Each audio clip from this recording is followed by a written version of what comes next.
Well, word up, everybody. How you doing today? Welcome back to Jedi Granville Productions. I am your boy, Jedi Granville. And you know what time it is. You know, it's that time of the month or time of the year where everyone pretty much gets into their scary horror phase, because it's the month of Halloween. And it's only like 1 week from this week. I mean, it's like Friday and it's the last day of that month. So of course, people got to go all out doing their things, talking about anything scary. I mean, people on this side's doing the werewolves, some doing vampires, some doing zombies, whatever your so-called cause is. Whatever gets you high, gets you scared up as far as saying, hey, I want to do something that's going to represent Halloween or just basically anything scary. Well, I took it upon myself to say I'm gonna kind of pull back the reins on those things because those are being done to death, and frankly, I mean, anyone can do them.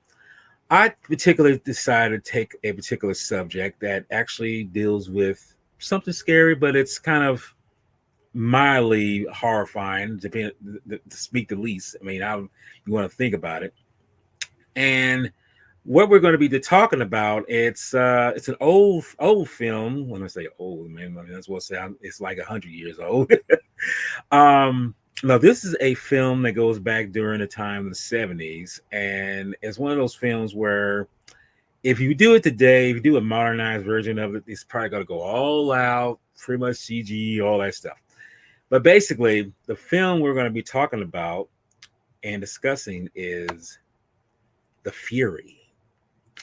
This is a 1978, Brian De Palma directed film, and it's based on a book by John Ferris. It's let me just say, it's one of those films that if you I'll put it like this. 2 years before this film came out, another film came out that even Mr. De Palma directed, called Carrie, and by chance it was pretty much based on a novel too by the famous Stephen King, and it dealt with telepathy. Well, telekinesis. Let me rephrase that. It does deal with telepathy, but here this deals with telekinesis, and he just did it at a low base at that time with that film with Carrie.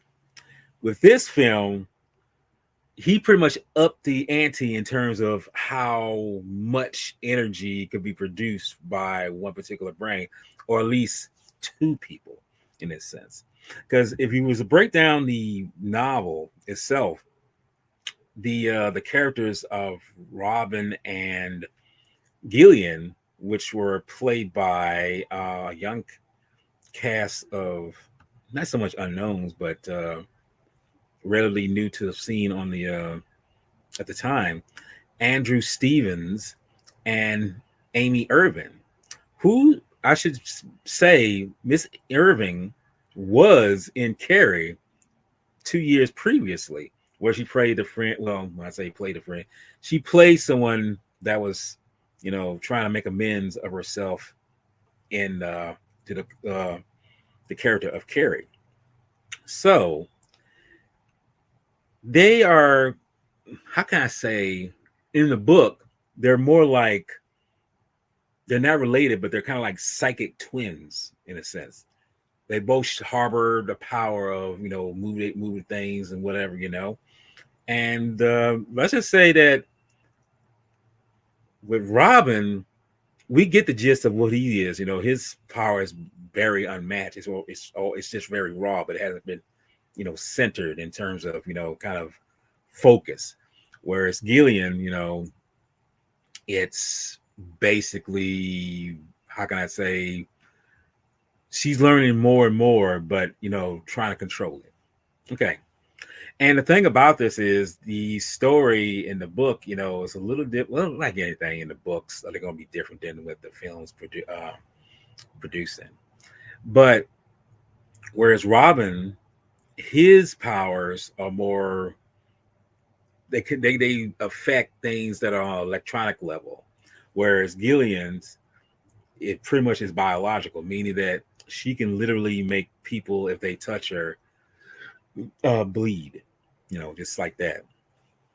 But this film is a kind of an interesting take on the whole, pretty much, diagnosis of, in psychological terms of how people are affected by, their surroundings, and how it can kind of create this, you know, force to manifest itself into something more horrific than would it ever be. And this film, I gotta say, The Fury, for whatever it is, I know in a way it's not. I mean, it's unique, but it's not so unique that it's hadn't been done before, even at this time. I mean, films before were trying to challenge it, and like I said, I mentioned Carrie before, and it pretty much dealt with the telekinesis. But here we have a bigger budget, bigger onslaught of what's going on and how it's projected.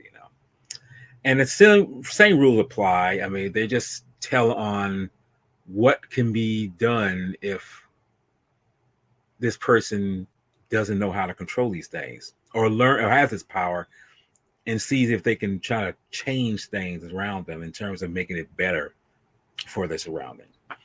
But if you know already by now, this film was released during the 70s.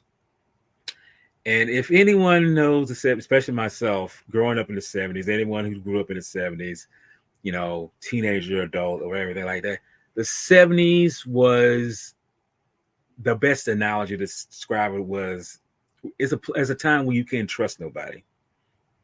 It is so much an espionage kind of aspect of what it was going on around that time. And there were films coming out of that time that dealt with those kind of things, like Black Sunday, some other very espionage films, and it basically boils down to this: taking something that could be done for good and turning it into a weapon. And it's sad that in this movie, that's exactly what goes on. That certain people take something and try to weaponize it to their own advantage and make it seem like, okay, there's nothing wrong with what we're doing. But it's like, in the terms, you're taking away someone's humanity, basically. But before we get into the movie, before we get into the breakdown of it, let's get into who's been in this film. And I mentioned two of the people. We know that this movie stars Kirk Russell, who is in his early 60s, but he got around pretty well for a 60-year-old. I mean, he's showing pretty much that just because you're in your 60s don't mean that you can't jump around like a jumping bean. He kind of proved that. And alongside him, as I mentioned before, we have Andrew Stevenson, Andrew Stevens, and Amy Irvin in the predominant roles of Robin and Gillian. And it was directed by Brian De Palma in this particular shot here, where he's with John Cassavetes and Amy Irvin in the scene. We'll get to it when we get to it. And right here beside is a shot of John Cassavetes playing Cheltris. He is the brains behind this manipulation of causing, how can I say, as I mentioned before, weaponizing the talents of Robin and Gillian and I guess, like I say, this was during the time of Cold War. You had your nukes, you had your machine guns, you have everything made by man. Okay, why don't you have something that is man or human and use that to that advantage to do whatever to the enemy? But when you watch films back at this time, you have to remember something. You are trying to manipulate the goings on of making something that in itself produce to someone that you feel like you have some kind of disagreement with. Here's the problem with this. Do you ever stop to think that the problem could be the person that you're trying to stop, which is you? Decide that you're on. This is where we got to remember. This is where things get blinded, especially at this time, where this side is so-called, the good side or the bad side. But if you really look about during the 70s, there was no right or wrong side. It was more like everyone is doing it for their own, salvation, but yet you're not taking into consideration, are you doing this for the benefit of humanity? And that's pretty much what's breaking down in this story, or in the movie or the show. Everybody's doing something just to make sure that you're doing it for your own benefits. But and the thing about it is, it's not for riches. It's for power, you know.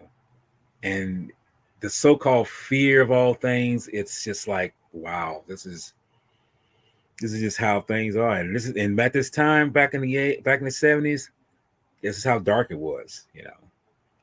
I mean, even a film like The Boys from Brazil, it's an example of how you can take a madman's dream and turn into a nightmare.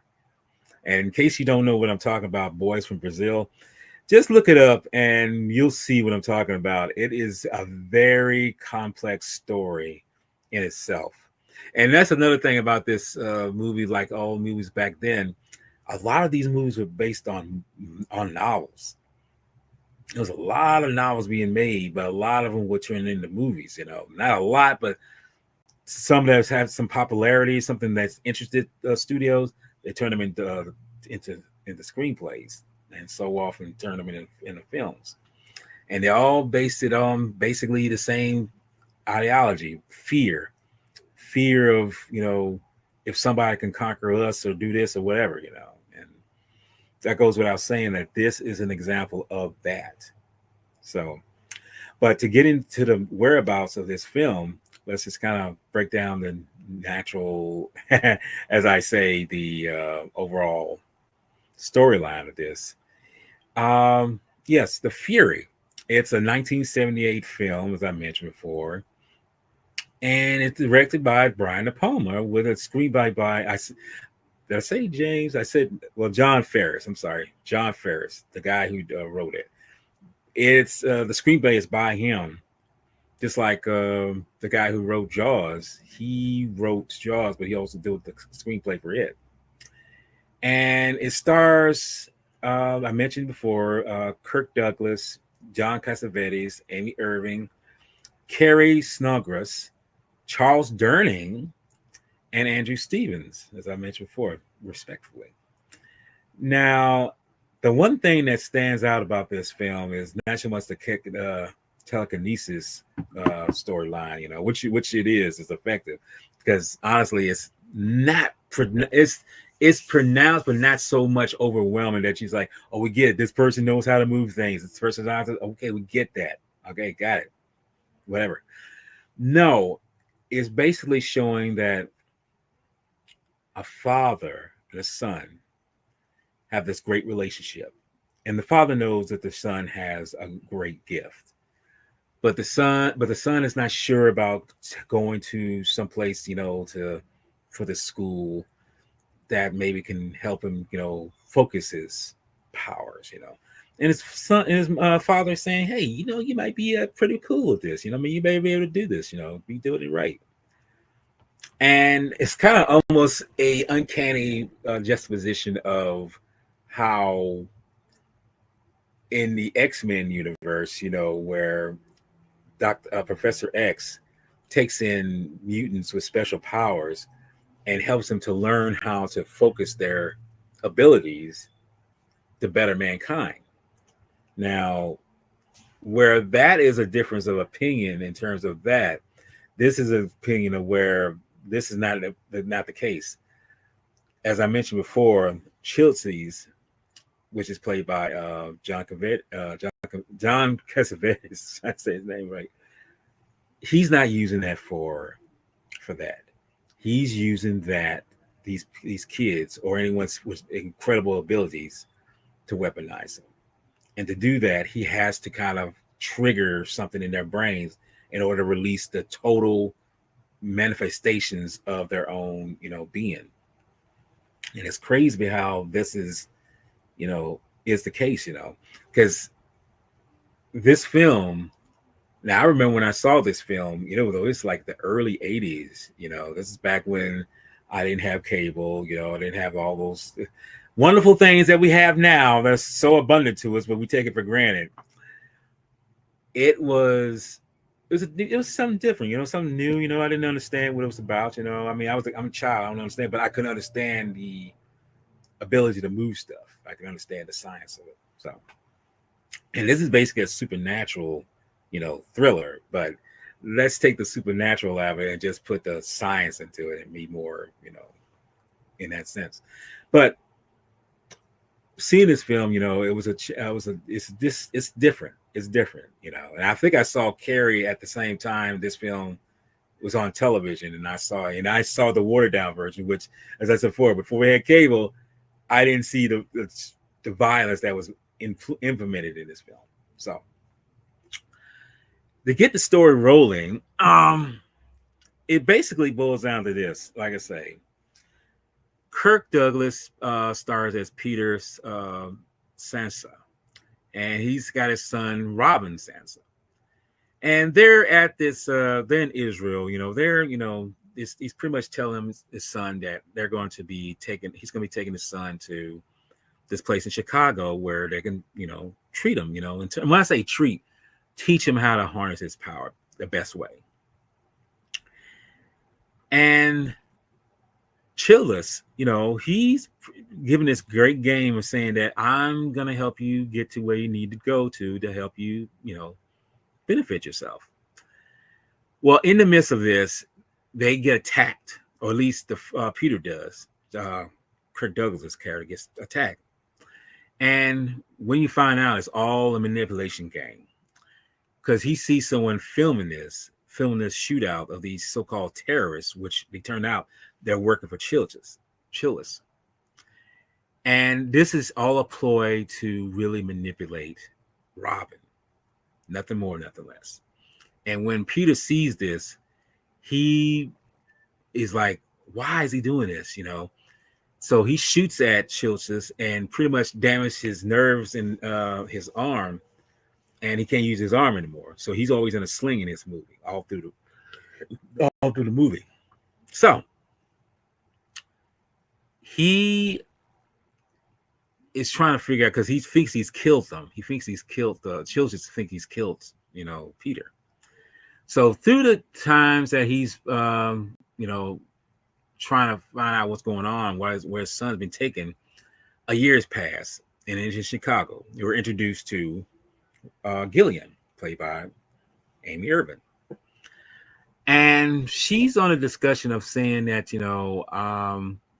go to this place called Paragon, the Institute, where it's a school to teach, kids. And I had to remind people too. Even though the actors Andrew Stevens and Amy Irving are like in their 20s when they made this film, we already know the trope. Hire actors who are close to that age, but not. They're playing teenagers. They're playing literally 17-year-olds. So she's been told that, through her mom, that, this would be a great place. Although the mom is having some doubts about this place to begin with. So they go to the school, and, we find that Gillian, she doesn't just have the power of telekinesis. She has the power of telepathy. And through this, she doesn't have to have the power to, read people's minds or read whatever. She can literally touch somebody and know some going on. But the thing about that is, the negative part about that is, she literally can make people bleed, from any orifice. You'll see it. You'll see people bleeding from the nose, bleeding from the ears, literally bleeding from the eyes. It's graphic as hell.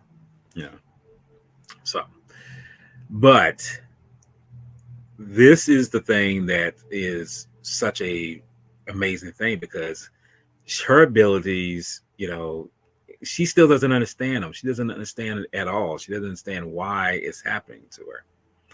So there's one scene where she does this, where they're testing out people's abilities to move stuff, and one of the people there is Carrie Snodgrass right here, sitting there looking at the train going around, and this is just to test people's alpha waves in terms of their brains actually moving something electronically. Well, she's going to be big part of this story, her. And one of the things is that she can move things, but only to a certain degree, so it's not as Robin's level yet. She manipulate things on a biological level, as I mentioned before. So she goes to this place and she gets introduced to Charles Duran's character, and she pretty much was, he's pretty much telling her, you'd be welcome here. You'll be able to focus your powers. You'll be able to do these things, blah, blah, blah. And in the midst of this, she's going up the stairs, checking out things, and she accident catches something on the stairs where she can see a vision of Robin. Of Robin trying to get away in this place where she's going to be staying. And this is, this, like I say, this her powers are really starting to go to the extent of, like beyond that. And we don't really know what the status, because as you see and hear this vision, she sees Robin running away, but for what reason? Well, as the story goes, Robin just doesn't want to be there. He doesn't want to be there. He doesn't want to be. He's like a kid. He doesn't want, like, well, not even so much a kid, but anyone who's put in a place, they don't want to be there. So they get to where they take him to a place where he can learn to, well, gravitate his powers to the nth power, And in the midst of all these things, all these things are going on.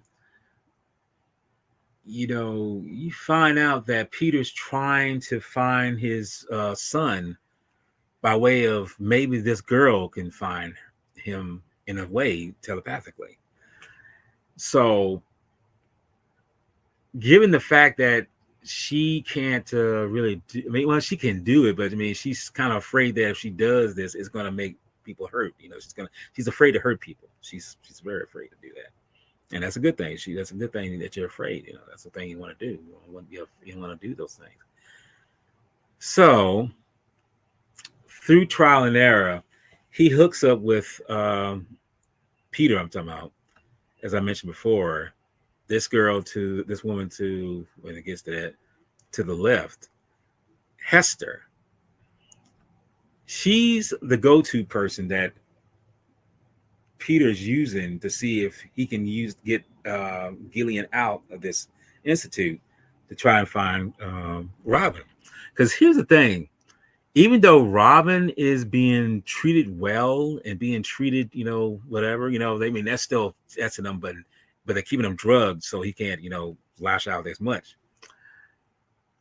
You're got him set up in a place where he still feels confined, like a prison.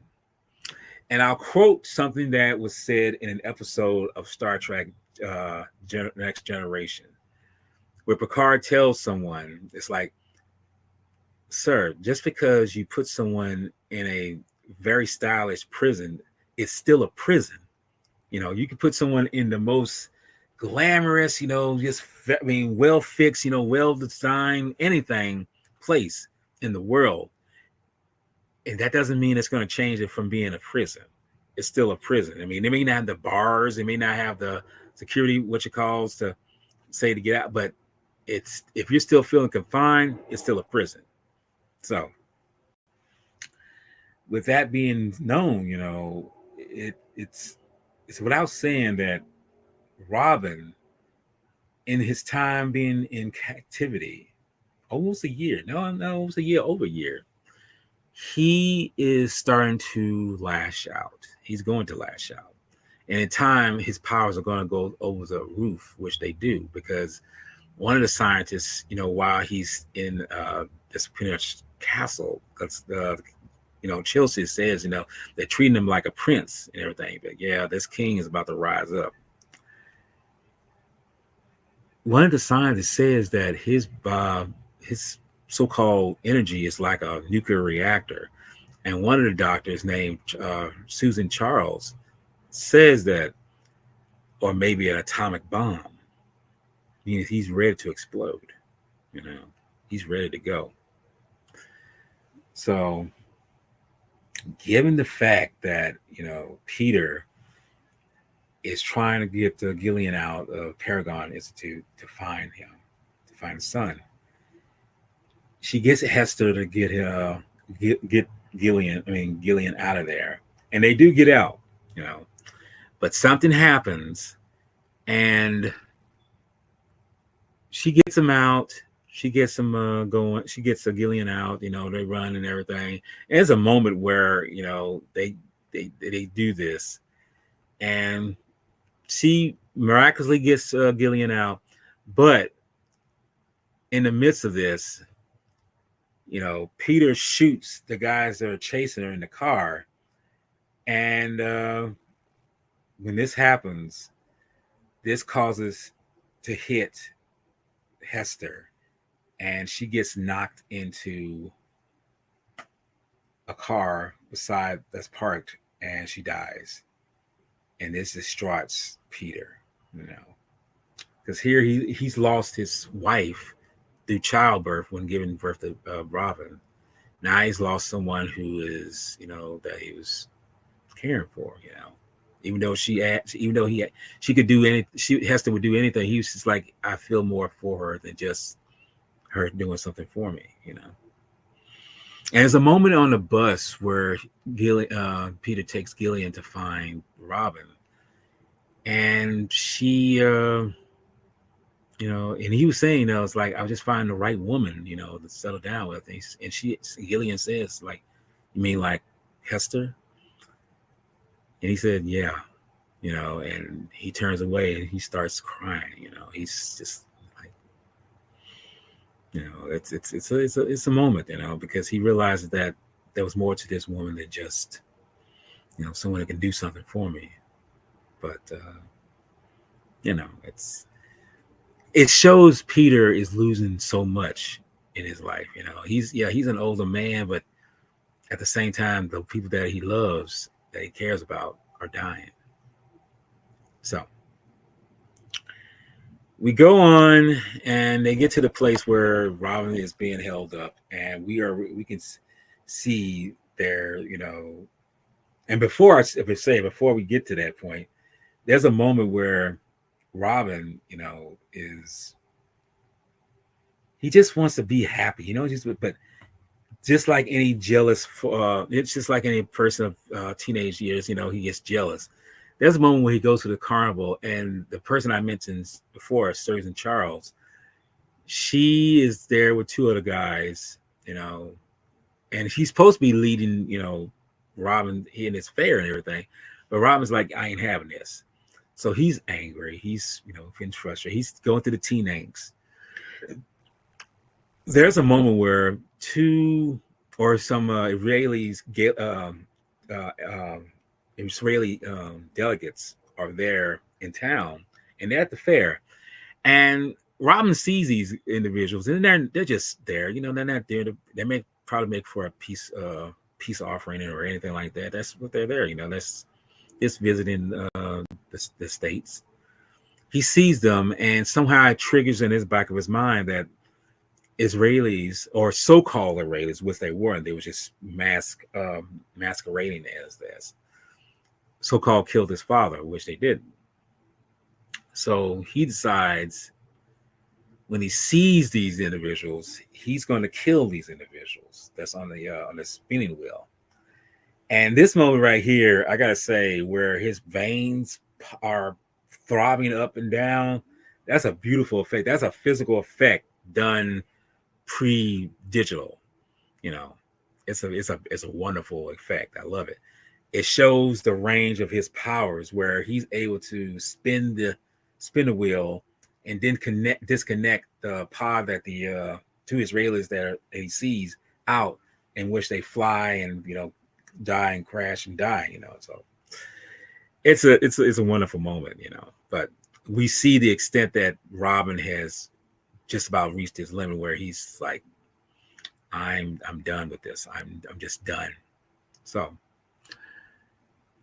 time progressed, and like I say, we're back to where Peter and Gillian find a place where you know Robin is held up. And like I say, at this point, Robin's like he's like dynamite. He's about to blow. Oh, he's going to blow. He's already. He kills Dr. Charles, by spinning her around, because he's just like, I can feel this other girl. I can feel this other person, which is Gillian, and you're going to replace me with her. And he's like, I'm gonna kill people before I let that happen. So he starts killing people left and right, no matter who they are, and somehow they are linked up, Gillian and Robin. In time, he would be, like say, I'm not that person. This is where you can say the title of the movie comes in. The fury breaks in. Okay, so he kills like several other people, and Chelsea meets up with Peter, and he said, "Long time, friend." It's like, yeah, a lot long enough. And Peter tried to almost choke his neck, but so, to no avail. So he says, "Well, okay, you wanted to find your son? Go get him." So he goes to the room where Robin was, and it's one of those kind of horror moments where it's dark. It's kind of atmospheric with smoke and everything, because he just killed somebody, spinning around. You could see that when Robin is, you can see his powers extended to a certain point where he's able to levitate himself. He's hanging there, and Peter's telling him, it's like, Robin, don't you recognize me? Don't you see me? And he feels like maybe this is not a real person. Maybe that's probably why he acts the way, because he attacks him.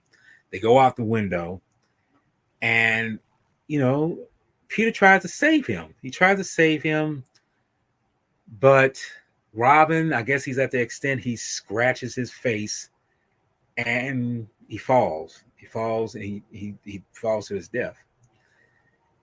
Well, I guess at this point in time, I guess his mind has just snapped. So, and he sees Gillian, and at this point, he feels that I'm dying. He decides to transfer his powers to Gillian in this moment while he's dying. This is the moment where the blue eyes will come into effect later on, which is a brilliant moment. He transferred his powers, all his energy, to Gillian. And she doesn't really realize it, but she knows that there's something more, potentially more, she can do as far as an individual. So Peter sees that he's dead, and he's like, I've lost everything. And he decides to just throw himself off the ledge, off the where the windowsill is, and he dies too. So there's no real happy ending here, but there is justice coming. The person who caused all this, which is Chelsea's, he pretty much has, done such a great manipulation job with all this, that the next morning, through all these things that have happened and everything, he tells Gillian, look, Peter's gone, Robin's gone. I need you because I want to help you. I want to. What he's basically, translation, I'm trying to make you better than what you are, for make you a weapon and hopefully you'll do it for me, not giving me no lot of huff.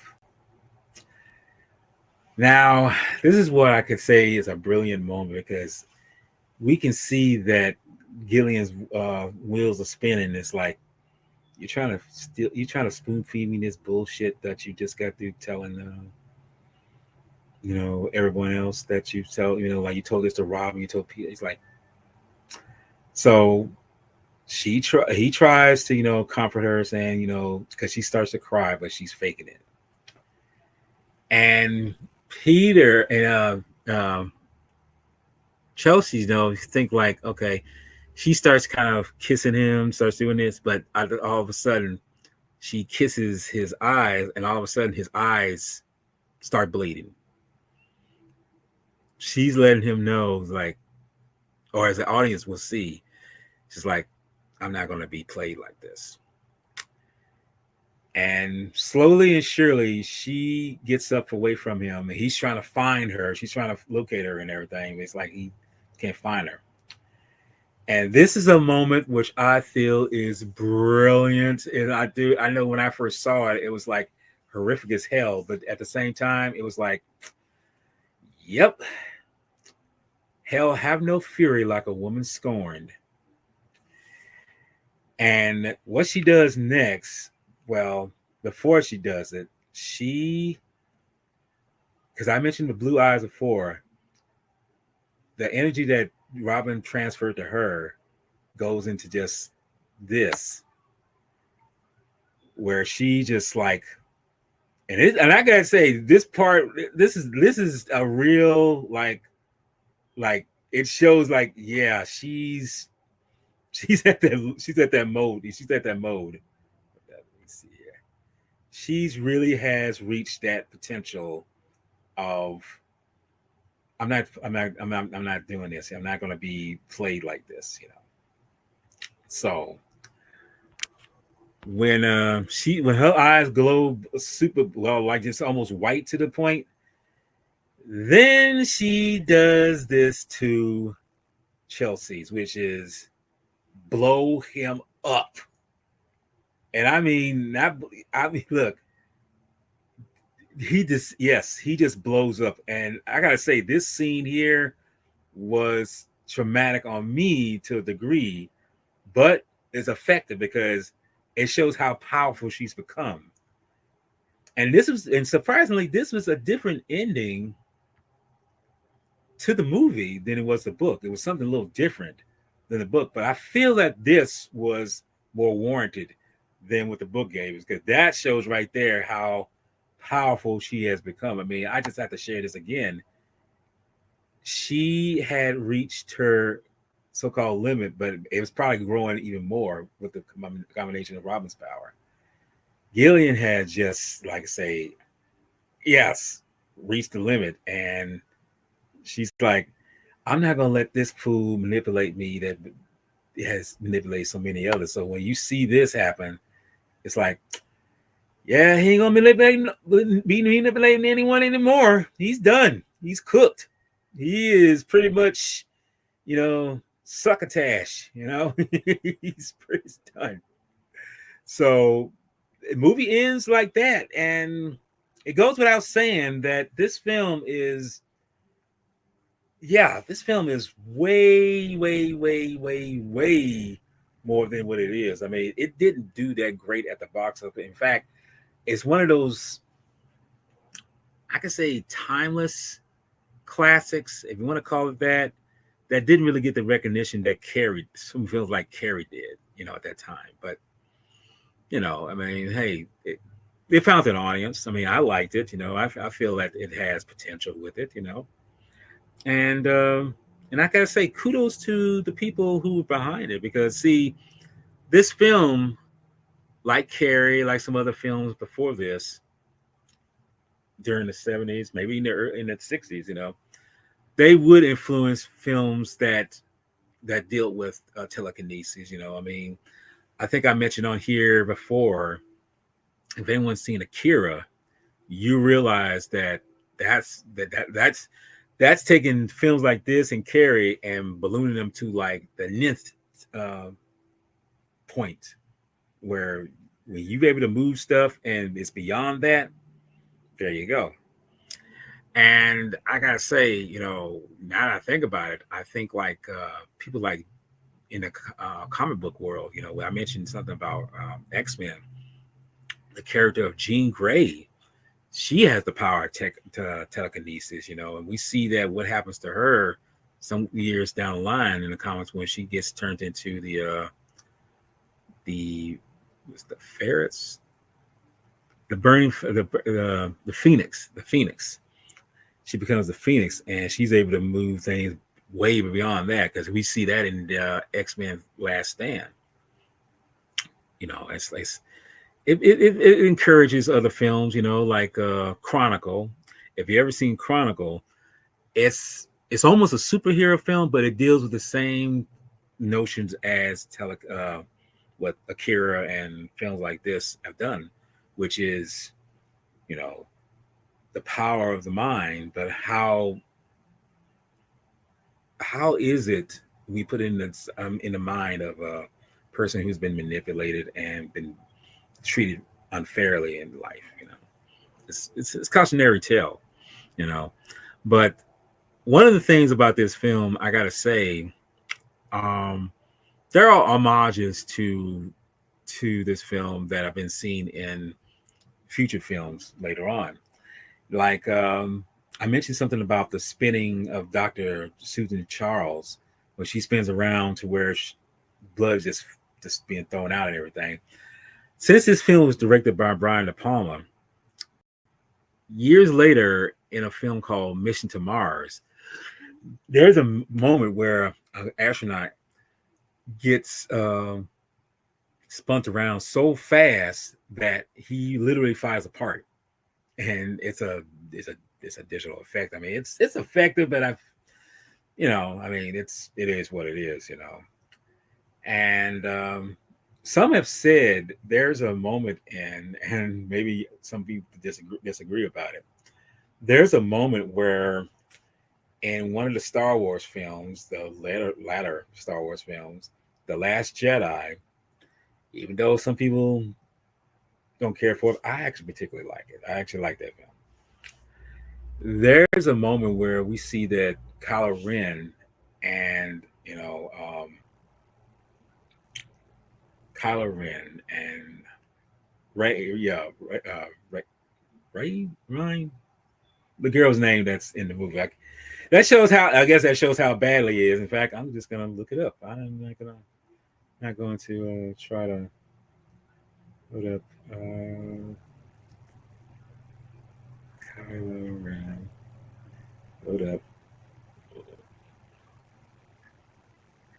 This is why I say you can do these things. You can, and her name is Ray. I did say okay. It was Ray. Okay, all right. So anyway, she's able to. There's a moment because I mentioned before how the characters of Robin and Jillian are kind of connected. There's a moment where they can actually manipulate, kind of nice manipulate, they can feel one another through some psychic ability. It's something that Ryan Johnson does in The Last Jedi between Raya and Kylo Ren because they're able to touch psychologically, I mean, telepathically, almost to a physical point. So it's like I say, this movie is there's some talk about that, but there's no real you know grounds on saying that's true or not. But that goes without saying. But that's the film, The Fury. I'm not sure how some people. I mean, you would have to see it for yourself. Is all I can say because the film it is not really that bad. It's actually a pretty decent film. But I guess you would have to really get into it if you're somebody who likes films that deal with telekinesis or telepathy or anything like that. Check it out. You might enjoy it. I mean, it's a cult. It's an old classic. As like I say, it's an old film. It's almost 50 years old. So how you take from that is on your own dime. But with that being said, that is pretty much all for this film. I mean, it's a pretty decent film. That's all I can say. And if you, like I say, you have the means to check it out, check it out. You know. Now, for me, coming up as far as future content, I will be joining with in a little bit with Kevin Lambert on Entertainment Headquarters, where we're going to be discussing four four werewolf films. You know, that's late rights, no, late phase. I'm sorry, late phases, werewolves, Howl, and Dog Soldiers, which I gotta say, the two before I actually like a little bit more, but we'll discuss when we get there. Now, personally on my channel, I got some things on the back burner. And just to get a kind of clarification, um, next month I'm going to be doing a bunch of stuff. You know, when I say bunch of stuff, I shouldn't say a bunch of stuff. I'm going to be doing stuff like talking about the 40th anniversary of To Live and Die in LA. And hopefully I'm going to do a redux part deux of my favorite explosions, movie explosions, because look, I did it before and that was probably my top 10, but I think I'll do another one and I'm not going to say think, I'm going to do another one because I love explosions, and explosions are just something that's a part of my psyche. Go figure. I love stuff blowing up, you know. But as far as that goes, that's about it. I mean, I don't have any. I mean, like I said, I'm going to be on Kevin Lambert's channel in about less than 2 hours, and other than that, that's pretty much it. So I guess I thank you all for watching, and pretty much anyone who's listening, check out The Fury if you get the chance to watch it, and hopefully enjoy it. Tell me what you think about it. If it was what you thought it was, like great. If you thought it wasn't, like all right. Hey, not everyone has to like everyone that everyone else likes. That's the key. So, but until then, I say this to everyone: y'all take care. Y'all please be patient, and come Halloween, y'all please be safe and don't go trick or treating and everything, and get just be careful out there, and always keep the film legacy alive. Y'all take care now, all right? Peace out.